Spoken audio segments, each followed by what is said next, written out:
growth curve and kind of getting up to the 50th percentile or higher. This you can just buy from their website, but you want to make sure that your pediatrician will monitor your weight gain so that you're not gaining too fast. So it's good to catch up. It's not good to catch up and then go above the 99th percentile on the growth chart. You know, too much weight gain is not good. You're going to have one of these, a spare tire, because you're going to have too much weight gain in the wrong place, you know? So, you know, that's why you want to make sure you monitor, because this is the best fortification for being on breastfeeding. So what kind of questions do you guys have about nutrition? What are your kids on? We're on well, my smallest one, River, is on NICUCar22, which that's considered fortified, right? Yes, that's fortified. And then the other two are on Campamel dental leaves. Okay, so that's term formula. They're 5 months now? Okay. But when did they switch to the reason why very soon. The pediatrician switched them after 2 weeks, like you said, but they gained 2 pounds in 1 week. And then on the second week, they gained, it was crazy. They left the NICU at 86 pounds, and they are almost 18 pounds, 2 of them. Okay. So the one thing that I would say is the extra calories we do for the weight gain, it's not entirely just the weight gain. When you are in the womb, and like I said, we can't deliver what the placenta can deliver as much to the baby. So you look at your accretion, or how much the baby's getting of things like calcium and phosphorus, zinc, iron, all of those minerals and trace elements that make up bones and all sorts of things. And it's like kind of a steady increase, and then you hit 36 weeks, and it goes like this. It shoots up from 36 weeks on. So all babies that are born less than 36 weeks are essentially total body low in calcium, phosphorus, zinc, iron, all of those things. So the fortification, in addition to just the calories and the protein, also makes up the deficits of the calcium and the phos and the irons and those elements. So I would just say that they should have at 9 months they do the red blood cell testing to make sure that the hemoglobin isn't low. But I would also make sure that they test the calcium and the phos and the outphos to make sure the bones are getting enough of the calcium and stuff like that. So maybe they would just need to be supplemented with some extra, specifically calcium. We're supplementing with polyvisol. Yeah. But they left the NICU with on that. So that gives you all of the vitamins that you need. But specifically calcium and phosphorus, those things might need to, because you can just do calcium drops, you know what I mean, like that kind of thing, if you need to. So just maybe have your pediatrician check their levels as you do it. Yeah, she switched them like at 37 weeks corrected, because that was pretty much, we were doing all this stuff. So, yeah, I remember, like, oh, I mean, most pediatricians, they're like, oh, look, they gained weight, you're fine now. It's not. That's very Yeah, my pediatricians, like at 3 months, they're like, oh yeah, you can do full breast milk. I kept them on 22 calories until 2 years old. Yeah. My mom's like, you better keep on putting them. No, mom, the doctor told me. She said no. They don't know most. Well, that's why I want to educate you guys so you know exactly what you're supposed to be looking out for. So yeah, I would just have them check the calcium, phosphorus, and alkaline phosphatase, those 3 kind of tests. And if any of them are low, just do a calcium supplement. They can do drops. Everybody makes fun of our big one because he's so big. That's good. We want that. That's fantastic. Okay, so we did have an incident where he inhaled his formula. We did have to go to the NICU again, call 911. She actually saved his life with CPR. So if you guys do not CPR trained, get trained. We got a doll. Okay, we got a doll too. Now, if you're watching my kid, you're watching now. Okay. It's life-saving. Yeah, it was a tough night. But he's good now.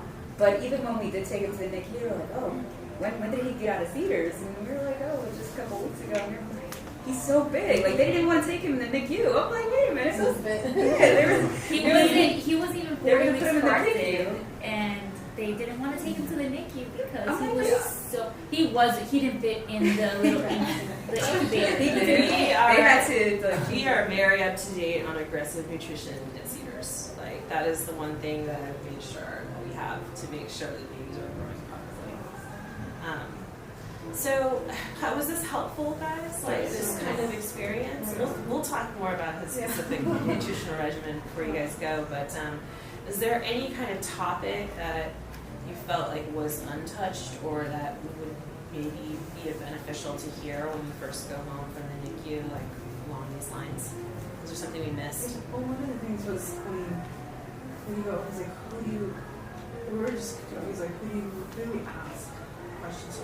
Like, because he's been in the NICU care and all the doctors and nurses and have been specialists know as well, but now it's like, you're supposed to go to your pediatrician. The pediatrician This like is just reading, doesn't know the whole story. Maybe has a whole different perspective. Exactly. So this is the big deficit of education, is that you are in this NICU and we all have the very definite idea of how the baby's supposed to take care of, and then you go home and then suddenly you're in a pediatrician who looks at premature babies the same way as full-term kid babies, and so is not going to necessarily give you the specialized advice that you should be getting about what you should be doing with the baby at home. And there's really no, I would say, there's a neonatology clinic that you can just go to that doesn't exist, So it's almost like you go from this to this with, like, the floor drops out. Yeah. Which is why we're trying with this to kind of create a bridge, like with this foundation, to have information for people who need, to know what to do or where to go to or who to ask questions. So would you suggest now, for just like if you have questions specifically, is to ask absolutely. before going to the pediatrician? I mean, absolutely, you can do that. But your pediatrician is also a partner, and they're going to be looking at. But the pediatrician is there mainly, I think, for sick stuff. Like to give you shots and to do like sick visits and things like that. You guys should be tracking his weight gain and things like that, because that might not be on the forefront of the pediatrician's mind, that you're at higher risk. So you want to make sure that even if a little drop off, that's not acceptable. We need to do something to get that back on track. These pediatricians are like, oh, that's fine, we'll catch up. But you're doing great. Yeah, exactly. But no, you want to make sure that weight gain is going to be appropriate and good, because it's vitally important for a preterm baby who was in the NICU. Is there, given that, you're saying the pediatrician isn't sort of privy to all the same experiences that the NICU side of things is, does it make sense at any point that what you're doing with this group somehow ties into the care with the pediatrician? I would think, especially if it's through Cedars, that there may be some way of linking some of this together, because that seems like it's sort of a big... Well, this is the first one we've done. Sure. So we're going to try and do it this out and expand it across Los Angeles so that CHLA and UCLA and all the other NICUs are eligible to come to something like this. But even though we're all Cedars, this isn't like a Cedars sanctioned thing. Right. There's a lot of red tape and bureaucracy and stuff to merge all those kind of things. Ultimately, we would hope so, but we're trying to provide the information outside, because they just don't, it's not part of their scope to provide that bridge. Does that make sense? Yeah. So that's our goal, because Caroline and I are writing a book. So our goal is, because there's that gap between the NICU and the going home, what to do. So we're trying to put as much information as possible in this book, and hopefully the future goal is to get every single piece of this book to every NICU parent that leaves any NICU in the world. So that's our bigger goal. So at least you have something, so you can look it up, or you can call us, or that's the goal, is to make you feel like, even the littlest thing like sleep flat. It doesn't work at home. But before you discharge, they tell you, make sure it's.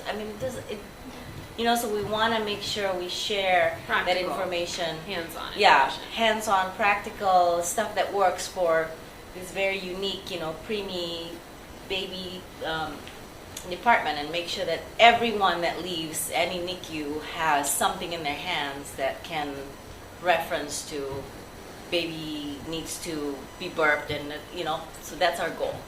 I think it was so great, and I'm super appreciative. Also meeting other NICU parents. Yes. I went to the taco nights like on Thursdays that that the Cedars would do, and like you would see the other moms, but everyone's so sad, and you already don't want to be there, but like, now you're home with your baby. Yeah. And, you get to like it's really been like a really informative and great night. Yeah. And I think that if you did this with all the we're 2 months out already. We're 2 months home with our babies, and you guys are a couple weeks. So I think that it's beneficial for both. Like just to give you a little bit of feedback. Even though I've already been home with my baby, this refresher has been awesome. Definitely. So That's our goal too, to have monthly meetings, and some of them would be a webinar, some of them would just be a get together of like a community, so you guys can talk to each other and get to know each other and exchange information, and hopefully it'll help the whole process and the journey. Information and stories. Yeah, information and stories and tears and right? Like you've been through it, so maybe we can ask you some things. Yes, of course. We're already 2 months out. Like we actually had to switch pediatricians because she treated our small one the same as our bigger ones, and it's like, how? She did too. She switched too. I had to switch. Yeah. He came home on oxygen, half their size, and you're telling us to put him on that. She put him on 20 cals.